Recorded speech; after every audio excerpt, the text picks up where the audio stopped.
These are the most guarded objects in the world, some because they're worth more than most nations spend in a year, some because they're directly dangerous, and some because if they were lost, there would simply be nothing to put in their place.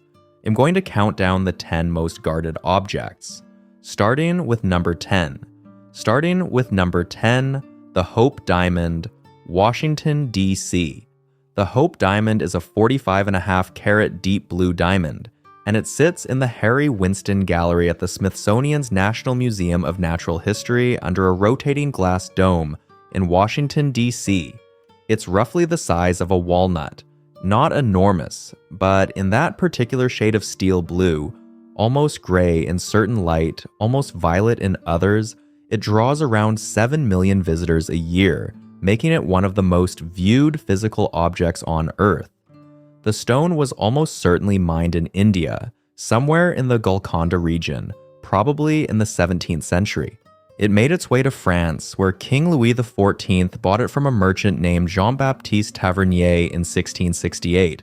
The king had it recut, down from its original 112 carats to 67.5, and wore it as a pendant. It was known as the French Blue. For about 70 years, it sat in the French crown jewels until 1792, when it vanished during the upheaval of the Revolution. It resurfaced in London roughly 20 years later, probably recut again to disguise its origin. It passed through several hands before landing with the Hope banking family, which is where the name comes from, and then moved across Europe and America over the following decades. By the early 1900s, it had acquired a reputation for bringing disaster to everyone who owned it. Most of those stories were newspaper embellishments, but the reputation stuck. Evelyn Walsh McLean, a Washington socialite, owned it from 1911 until her death in 1947. Her son was struck and killed by a car at 9 years old. Her husband was declared insane and institutionalized. Her fortune eventually collapsed. Whether the diamond was responsible for any of it is a question it declines to answer. Harry Winston, the New York jeweler, purchased it in 1949 and spent a decade lending it to charity galas before donating it to the Smithsonian in 1958. He sent it by registered mail, plain brown paper package, postage $2.44, insurance $1 million. At the Smithsonian, it sits in a bulletproof, climate-controlled case inside its own dedicated gallery. Uniformed guards, plainclothes staff, sensor arrays, continuous overnight monitoring. The specific details of the security aren't published, which is itself part of the security. Roughly 7 million people a year file past it, more than visit the Eiffel Tower annually. The detail that stays with you isn't the value, reportedly somewhere between $250 million and $350 million, or the history, or even the long catalog of misfortunes. It's simpler than that. Under ultraviolet light, the Hope Diamond phosphoresces. It absorbs the light and then releases it slowly, glowing a deep, vivid blood red for up to a minute after the UV source is removed. It's a property of the boron atoms that give it its blue color in ordinary daylight. The Smithsonian demonstrates this occasionally in a darkened section of the gallery with a small UV lamp. The lights go down. The blue disappears. And then, out of the dark, the diamond begins to glow red. The kind of thing that earns its security not just through its market value, but through the quieter, stranger fact that it seems, in the right light, to be watching you back. 9. The Black Stone, Mecca. Set into the eastern corner of the Kaaba, the cube-shaped structure at the center of the Grand Mosque in Mecca, there's this stone, dark, reddish-brown, worn smooth by an estimated billion individual acts of touch across 14 centuries. The exposed surface is roughly 30 centimeters across, held inside a thick oval frame of pure silver, bolted into the corner of the black draped building that is the most visited religious site on Earth. Its origins are contested and officially untested. Islamic tradition holds that the stone was brought from paradise, delivered by the angel Gabriel to Abraham and Ishmael, who set it into the Kaaba's corner. Some researchers have proposed a meteoritic origin based on its coloring and physical properties. Saudi authorities have not permitted scientific examination, so neither account has been confirmed or ruled out. What is documented is its history of seizure and damage. In the year 930, a group called the Carmadians launched an attack on Mecca during the Hajj pilgrimage, killing thousands of worshippers and removing the black stone entirely. They carried it back to their territory in what is now eastern Arabia and held it for 22 years. It was eventually returned.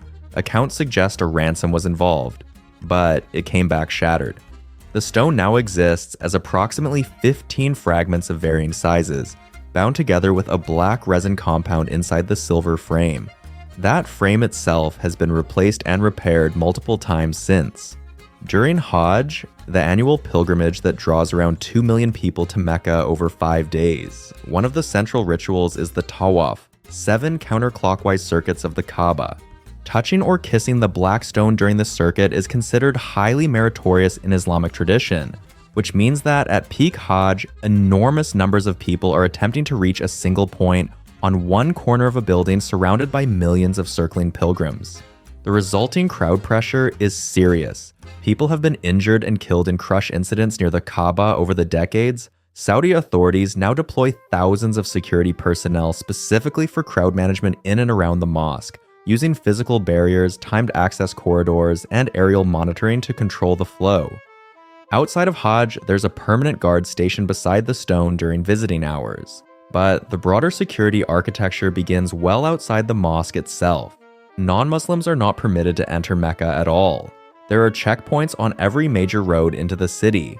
The restriction is enforced, not advisory, which means the security perimeter around the Black Stone essentially starts at the city limits, making it, in terms of sheer geographic scope, one of the more unusual protection arrangements on this list. If you're among those permitted to approach, and during Hajj, the access window to actually reach the stone can require hours of patient maneuvering through dense crowds.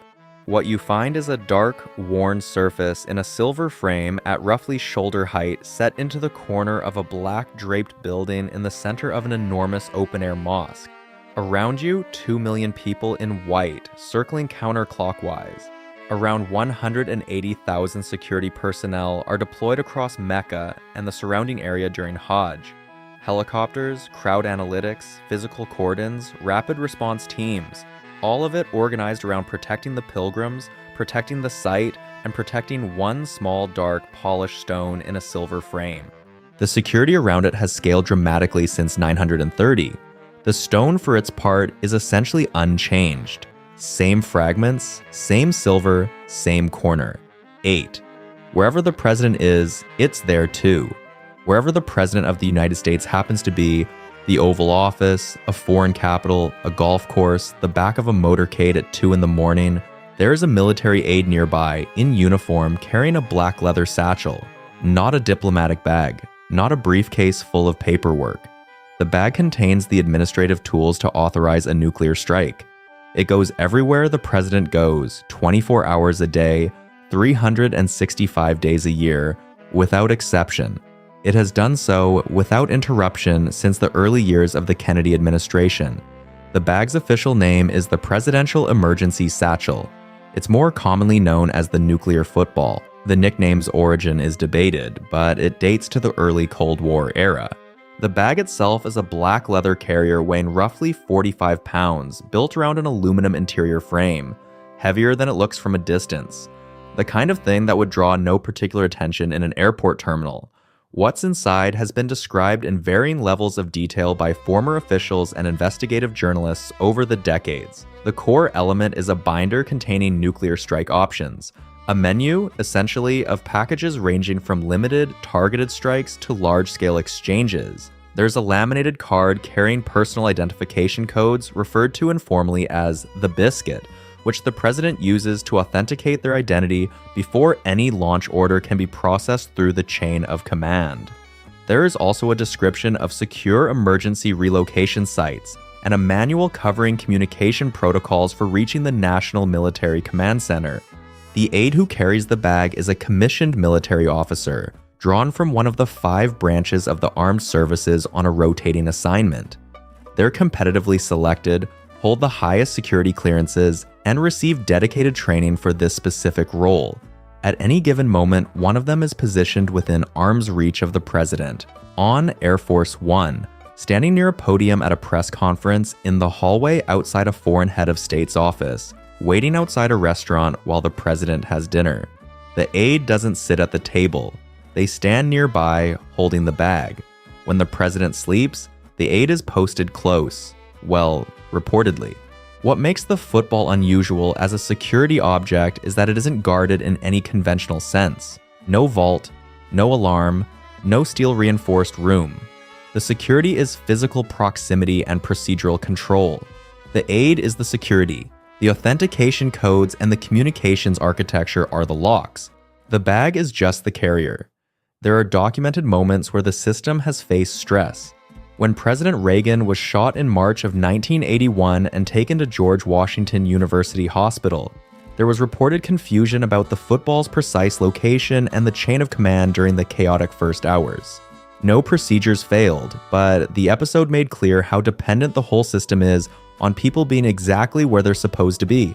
Presidential transitions involve a formal handoff of authentication codes. The outgoing president's codes are invalidated. The incoming president's codes activate the moment the oath of office is completed, not before. And there are reportedly 2 footballs in active service at all times.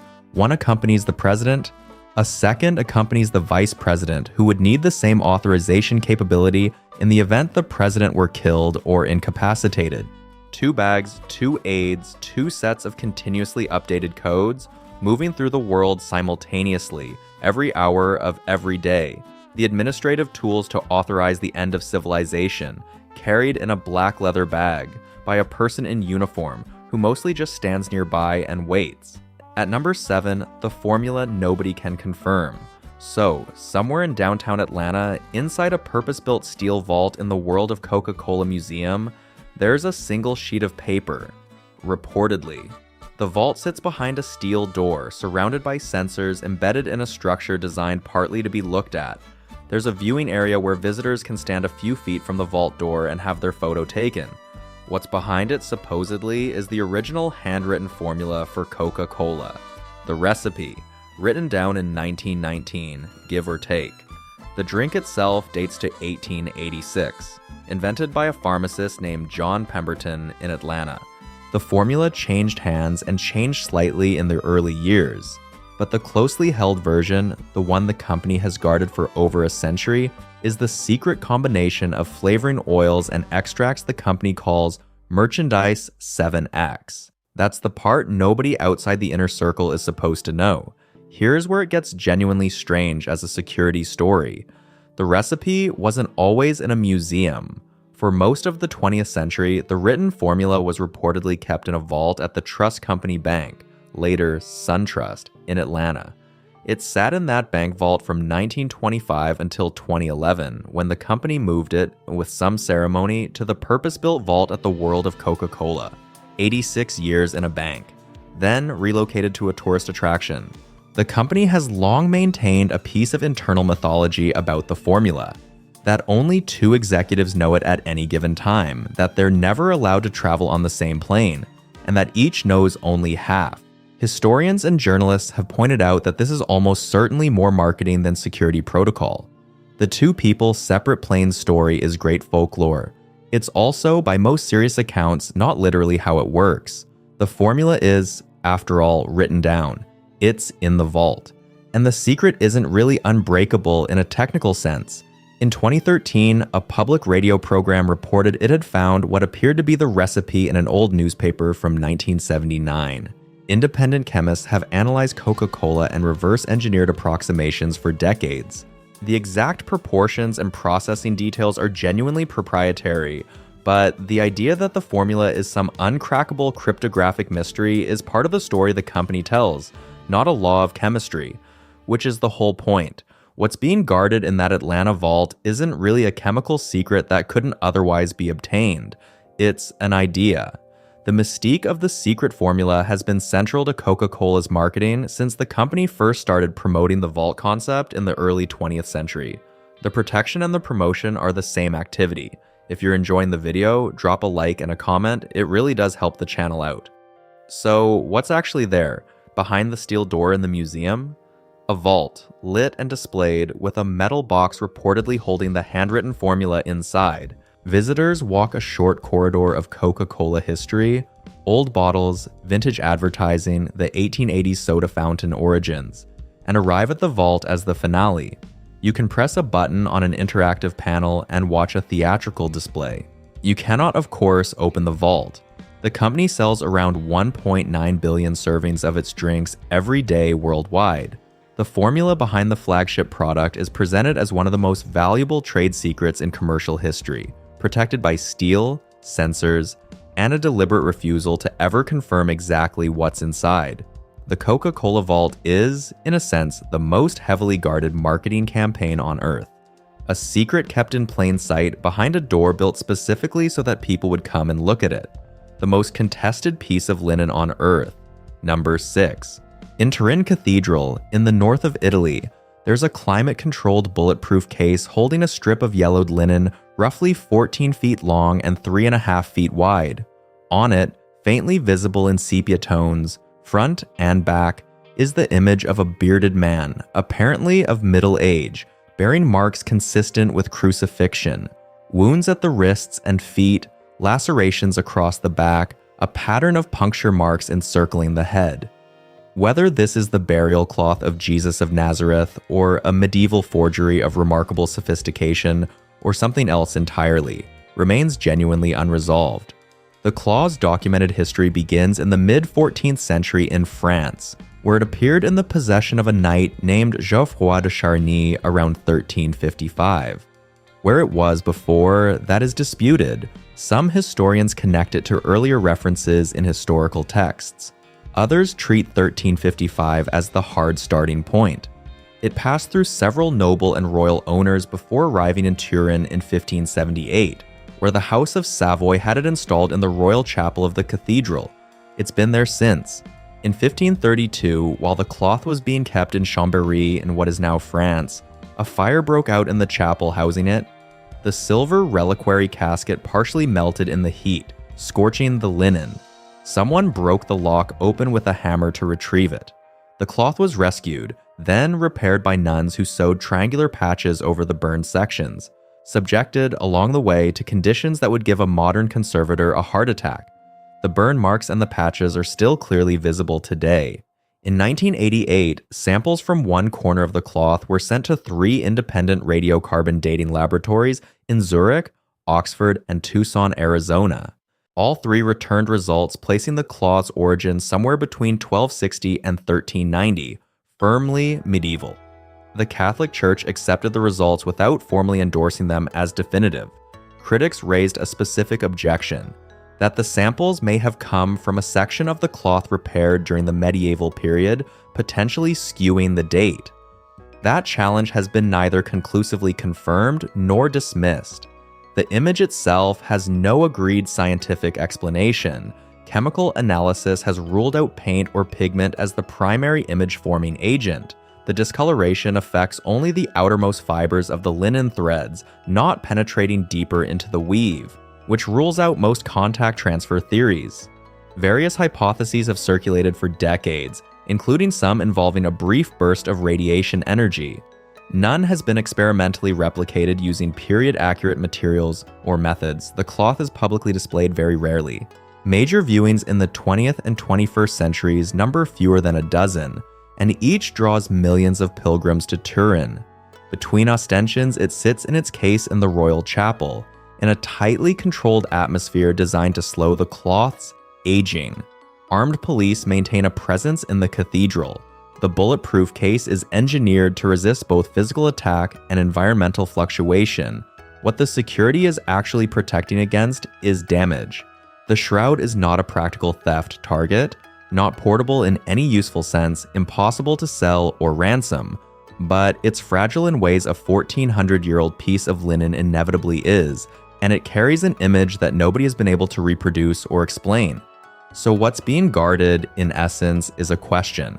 A 14-foot strip of ancient linen that science cannot fully date, cannot explain the image on, and cannot rule in or out as authentic. The guards and the climate controls and the bulletproof glass are arranged around an object that may be the most significant artifact in the history of Christianity, or may not be. The answer is presumably inside the case. It hasn't come out yet. Number 5. The golden face of a boy king. 24 pounds of solid gold, shaped into the face of a teenager who died more than 3,000 years ago. That's the death mask of Tutankhamun. It's inlaid with lapis lazuli, carnelian, turquoise, and colored glass, the eyes outlined in deep blue, the headdress striped in gold and blue, a vulture and a cobra rising from the brow.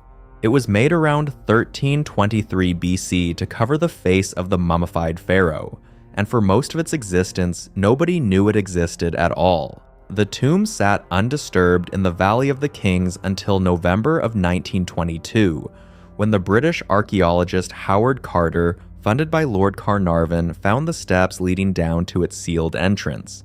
Inside was the most intact royal burial ever discovered in Egypt. Most pharaohs' tombs had been emptied by robbers in antiquity. This one, essentially, had not. The mask was found over the face of the innermost coffin, which was itself made of solid gold. For decades, the mask was displayed at the Egyptian Museum in Cairo, the old one on Tahrir Square. And then in 2011, during the Arab Spring uprising, the security situation around it became, briefly, very real. As mass protests filled the square outside, looters broke into the museum. They damaged display cases and made off with a number of artifacts. Some objects were recovered later, abandoned nearby. The mask itself was not taken, but the building holding it was, for a period, genuinely breached. Then there's the more embarrassing chapter. In 2014, museum staff knocked the mask's braided ceramic beard off during cleaning or maintenance work, and someone attempted a quick repair using a fast-setting epoxy. The glue was visible. Excess adhesive had been scraped off with a spatula, leaving scratches. A team of German and Egyptian conservators later had to remove the epoxy and reattach the beard properly. The conservators who did the original glue job faced legal proceedings over the damage. The mask has since moved to the Grand Egyptian Museum near the Giza Pyramids, a vast new complex, decades in the making, built to house the full Tutankhamun collection and tens of thousands of other artifacts. The security there operates at a scale appropriate to one of the most valuable archaeological collections on Earth. Controlled perimeters, surveillance systems, climate-stabilized cases, and dedicated guarding for the marquee objects, of which the mask is the undisputed centerpiece. If you're enjoying the video, drop a like and a comment. It really does help the channel out. So what you actually stand in front of is small. The mask is about 1 foot, 9 inches tall. It sits in a sealed case under carefully controlled lighting, the gold catching the light in a way that photographs never quite capture. People tend to go quiet around it. It's the face of an individual person, a young man who died around the age of 18 or 19, whose name was almost entirely erased from Egyptian records after his death, and who is now, by an enormous historical accident, the most recognizable Egyptian who ever lived. The irony is hard to miss. Tutankhamun was a minor pharaoh. He ruled briefly, died young, and was deliberately left out of later king lists. His relative unimportance is probably why his tomb survived. Too obscure to be worth the effort of serious tomb robbers, and eventually buried under debris and forgotten. The pharaohs who built enormous monuments to guarantee their immortality had their tombs stripped bare. The boy nobody remembered kept his gold. And so the thing that was meant to seal him away from the world forever is now the most looked at object in Egypt, behind glass, under guard, photographed millions of times a year.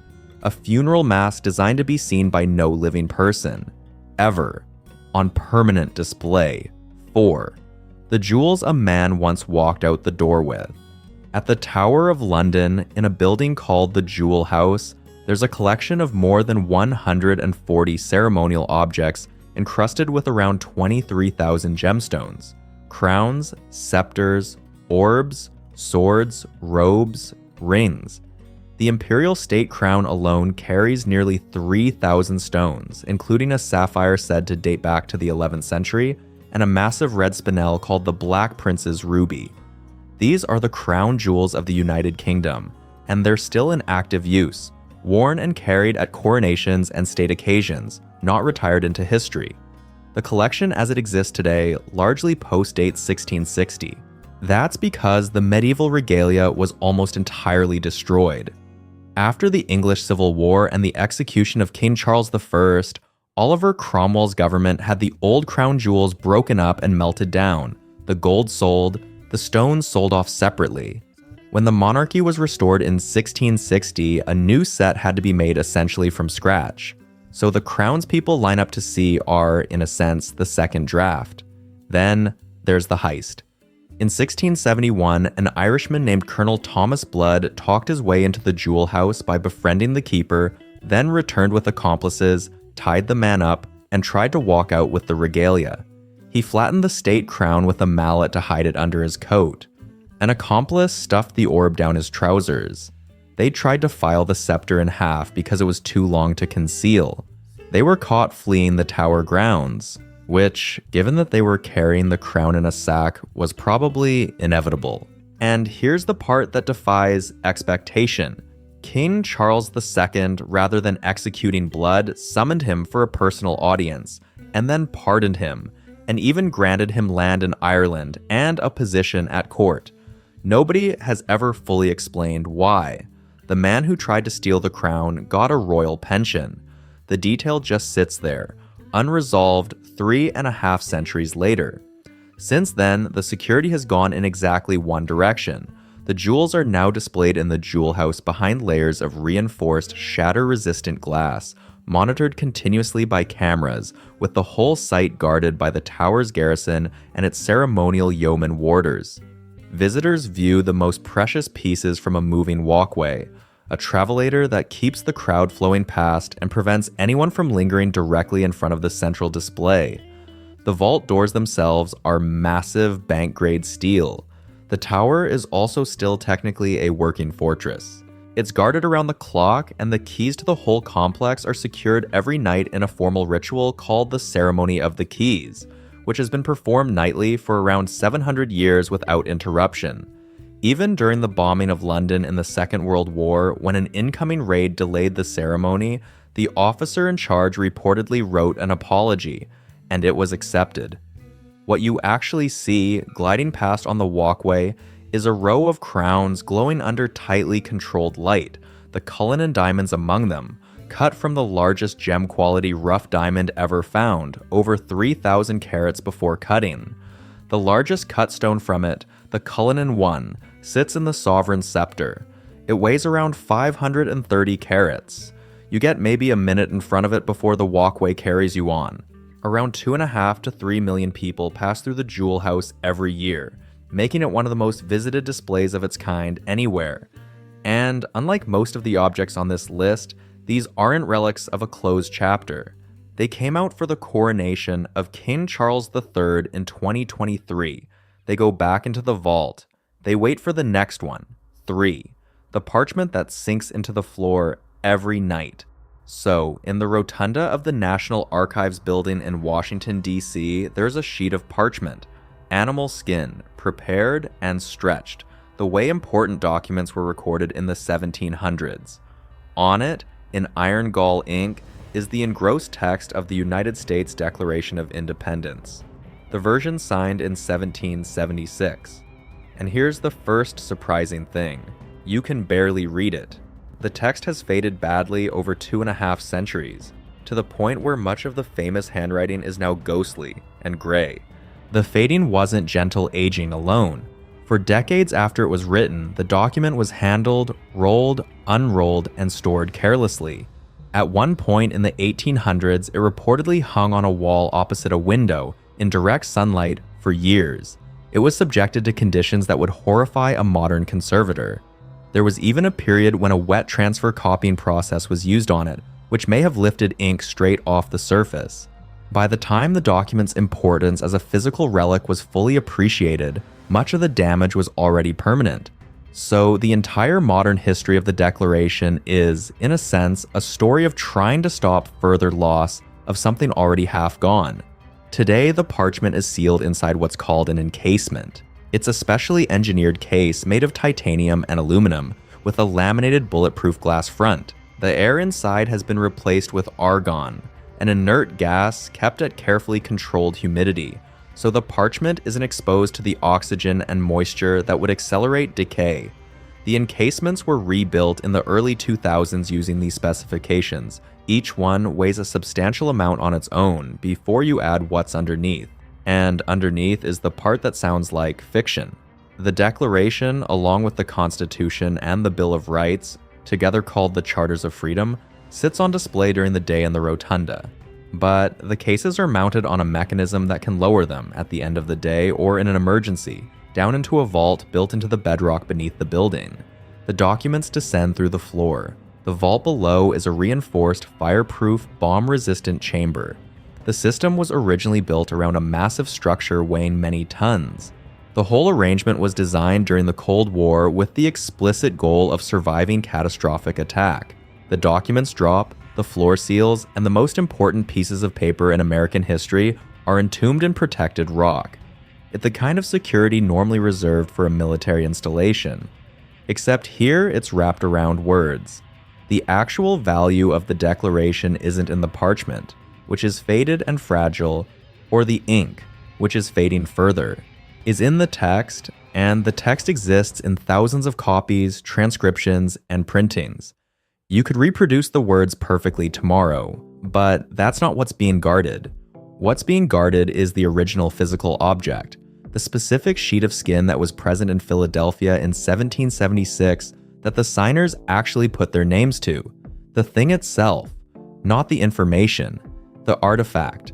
There have been close calls and odd episodes around it over the years, including a famous theft of a different founding document. An original copy of the Declaration's printing was once found tucked behind a painting bought at a flea market for a few dollars.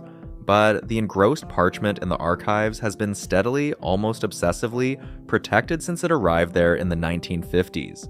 People file through the dim, cool rotunda all day, lights kept low to protect the ink, and lean in toward the glass to read words most of them already know by heart.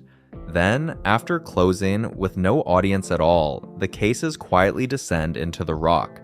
A faded sheet of animal skin, lowered every night into a bomb-proof vault, because the actual original transporter only exists once. The largest star sapphire on Earth, too. On the night of October 29, 1964, 3 men climbed into the American Museum of Natural History in New York through a 4th-floor window that had been left open. No tools, no particular technical skill. They walked to the Hall of Gems, opened the display cases, which had no alarms, removed 24 stones, and climbed back out. Among the things they took was the Star of India, a 563-carat blue-gray sapphire, roughly the size of a golf ball, the largest gem-quality star sapphire in the world. The star in its name refers to a phenomenon called asterism. When light hits the domed surface of the stone, a 6-pointed star appears to float across it, produced by microscopic needle-like inclusions of rutile running through the crystal in 3 intersecting directions. The star moves as the angle of light shifts. It's the reason this type of sapphire is polished into a dome rather than faceted. The curved surface is what makes the effect visible. In a stone of 563 carats, the inclusions are distributed across an enormous volume of crystal, and the star, reportedly, is extraordinary. The sapphire came to the museum around 1900, donated by the financier J.P. Morgan as part of a major gift of mineral and gem specimens. It sat in the Hall of Gems for 6 decades. Unlocked cases, open windows. The museum's security model was essentially based on the assumption that nobody would bother. Jack Rowland Murphy, known in the press as Murph the Surf, was 26 years old, a Miami Beach tennis professional and sometime entertainer. He drove to New York with 2 accomplices, Alan Kuhn and Charles Fett, spent a day walking through the museum, and the following night climbed in through that window. The whole thing took roughly 10 minutes. Then they drove back to Miami Beach and started telling people about it.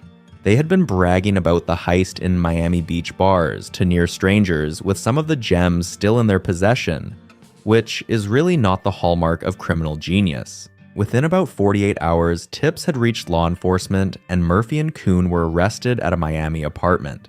Several of the stolen stones were recovered on the spot. The Star of India was returned to the museum. Some other gems from the heist came back through negotiation. The DeLong Star ruby, another major stone taken that night, was reportedly returned after a ransom payment was arranged. A handful of the smaller gems were never conclusively recovered. Murphy and his accomplices were convicted and sentenced. Murphy went on to receive a separate murder conviction in 1969, which made him considerably more dangerous than the gem theft had initially suggested. He was eventually paroled in the 1980s, became an ordained minister, and spent years speaking about his crimes publicly. The arc of his story is, in its own way, stranger than the heist. The museum responded to the robbery by rebuilding the security around its gem collections from the ground up. New cases, laminate reinforced glass, alarm systems tied to every display, controlled access to the halls after hours, the kind of infrastructure that makes an unlocked fourth-floor window feel like it belongs to a completely different institution, which it essentially was. Today, the Star of India sits in a case in AMNH's redesigned gem halls under focused light, with the star drifting across its surface as the viewing angle shifts. 563 carats of blue-gray crystal formed hundreds of millions of years ago under enormous heat and pressure deep in the earth, held at the museum for over a century, stolen in 10 minutes back in its case within days. The security around it has changed completely since 1964. The stone is exactly what it was when 3 men climbed through an open window and put it in a bag. That's the detail that stays with you, not the theft, not the bragging, not the arrest, just the stone, indifferent to all of it, sitting in the light. Number 1. The Mona Lisa, Paris. The Mona Lisa is small. Surprisingly, almost jarringly small. It measures roughly 30 by 21 inches, smaller than most office whiteboards, smaller than a standard carry-on suitcase, painted not on canvas but on a panel of white Lombardy poplar wood. You could carry it under one arm. Leonardo da Vinci worked on it, on and off, between approximately 1503 and 1517. When it was finished, it was just a portrait. A Florentine merchant had commissioned it as a likeness of his wife, Lisa Gherardini. There are around 380,000 objects on display in the Louvre. This one has its own room. After Leonardo's death in 1519, the French king Francis I acquired the painting. It passed through the royal collection, became state property after the Revolution, and went on display when the Louvre opened as a public museum in 1793. For most of the following century, it was admired, included in serious discussions of Renaissance painting, reproduced in engravings, but not singular, not the thing. Then it was stolen, and the whole story changed. On the morning of August 21st, 1911, a Louvre employee noticed a blank space on the wall where the painting had been. It wasn't immediately obvious how long it had been missing. Vincenzo Perugia, an Italian handyman who had previously worked at the Louvre installing protective glass cases over paintings, had hidden inside the building overnight on August 20th, lifted the painting from its hooks in the early morning, folded it under his smock, and walked out. He kept it stored in his Paris apartment for over 2 years. Pablo Picasso was among those questioned by police during the investigation. Perugia was eventually caught in Florence in December of 1913, when he approached an art dealer named Alfredo Geri and offered to sell it. Geri contacted the authorities. Perugia was arrested, the painting recovered intact, and returned to the Louvre to an enormous public reception. The theft did something no amount of critical praise had managed. It made the Mona Lisa globally famous. Newspapers had printed its image worldwide when it vanished. Millions of people now knew exactly what it looked like. When it came back as the object that had been taken. But yeah, the theft was only the beginning of its security history. In April of 1956, a visitor threw acid at the lower section of the painting, damaging pigment near the base. Later that same year, a Bolivian man named Hugo Ungaza Villegas threw a rock at it, chipping paint. The painting was placed behind protective glass after those incidents. In 2009, a Russian woman who had reportedly been refused French citizenship threw a ceramic mug, purchased from the Louvre gift shop, which is a specific kind of dedication, at the protective case. In 2022, a man disguised as an elderly woman in a wheelchair produced a piece of cake and smeared it across the glass. Every incident logged, everyone deflected, not by the painting, by the case. The current vitrine is a sealed, climate-controlled, bulletproof enclosure engineered specifically for this painting. It maintains constant temperature and humidity independent of the room around it, which matters because on a busy day, the Salle des Etats holds enormous crowds, hundreds of people packed in, breathing, and generating heat. Inside the case, conditions are stable. The painting sits in permanent stasis, separated from the atmosphere of the room by several inches of laminated glass that is not going to be troubled by a thrown mug or a piece of sponge cake. The room itself, the Salle des Etats, is large and flanked by massive Veronese canvases that most visitors walk past without stopping. The Mona Lisa hangs on its own wall, centered, spotlit. A curved wooden barrier keeps the crowd roughly 6 feet back from the case. 2 armed guards are posted in the room at all times. On a peak day, the crowd pressing toward the barrier is 5 or 6 people deep, phones raised in the air, trying to see over the heads in front of them. The Louvre receives around 9 million visitors a year. Most of them head for this room first, and then they stand there looking at a 30 by 21 inch panel of poplar wood through several inches of glass from 6 feet away for about 45 seconds. A visitor squints, phone lowered. Is that really it? Yeah, it is. And it's the most guarded object on Earth. If you thought these were some of the most heavily protected things in the world, you're not going to believe our video on the most impenetrable places on Earth. Click here to watch, and I'll see you over there. See you.